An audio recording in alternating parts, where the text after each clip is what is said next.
bag of cheap but delicious cookies. That's all you'll need to make this amazing 4-layer cake, which is entirely no bake and made within minutes. If you thought 4-layer cakes were a hassle, wait till you see just how easy this is to make. A big thank you to Skillshare for sponsoring today's video. The only thing we're making today is the frosting. You're probably thinking, where's the cake, Emma? There is no cake. Patience, my lovelies, you will see.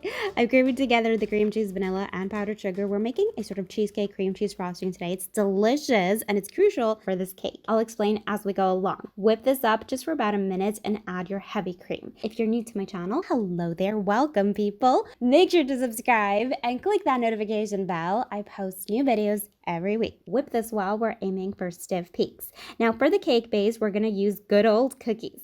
I'm using vanilla, you can use chocolate.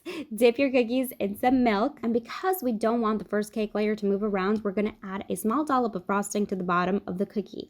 As you build your cake, this won't be necessary, but we do need to secure that first cake layer onto the cutting board. Now let's talk about this cake, shall we? The inspiration behind this baby was my Russian Medovik cake and tiramisu. If you've ever made tiramisu or Medovik, I don't know how to say that.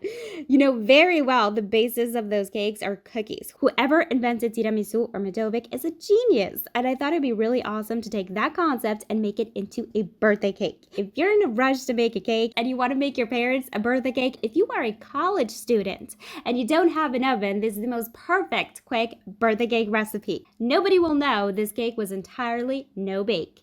Now the reason we use this type of frosting is because the cookies will absorb the moisture of the frosting. A traditional buttercream won't work for this cake. Anytime you refrigerate buttercream, it becomes rock hard and the cookies will stay crisp. And we want a soft, creamy cake. If you don't like cream cheese, you can use good old whipped cream or any pudding. And you're going to repeat this process of layering cookies dipped in milk and cream. Big thank you to Skillshare for partnering with me on today's video. If you're not familiar with Skillshare, it's an online learning community with thousands of classes for creative and curious people. You can learn and explore new skills or deepen your existing passions and hobbies. I've taken so many of their classes, from cooking to photography to lifestyle to business classes. Right now, I'm following Real Productivity, How to Build Habits That Last by Thomas Frank. I've been struggling a lot lately with my schedule and habits. It's been a tough year for everybody, okay, I feel.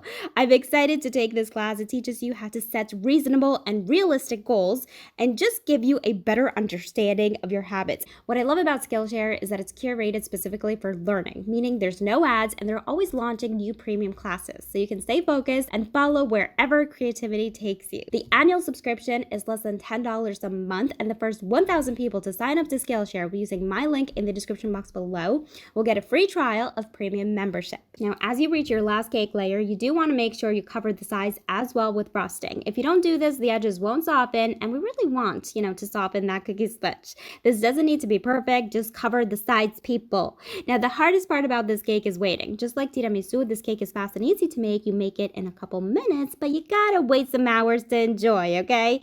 You gotta give the cookies time to soften. So you're gonna pop this baby in the fridge overnight. I promise you, it's worth the wait. Fast forward to the next day, take the cake out of the fridge 30 minutes before serving. Keep in mind, it was sitting in the fridge overnight. Nobody wants a super cold cake, okay? And decorate it as you please. We're gonna cut into this baby. Let me tell you how satisfying cutting into this cake was. We went from crunchy cookies to beautiful, soft vanilla cake. I love that you can see the different cake layers. If somebody were to look at this, they would probably think, how long did it take to make all those different cake layers? No.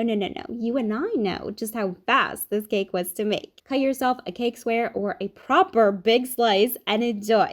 This is one of the most beautiful, comforting birthday cakes ever. It's soft and creamy and absolutely amazing. If you're feeling lazy but gourmet, this is the most perfect, no fuss birthday cake. You're so wild.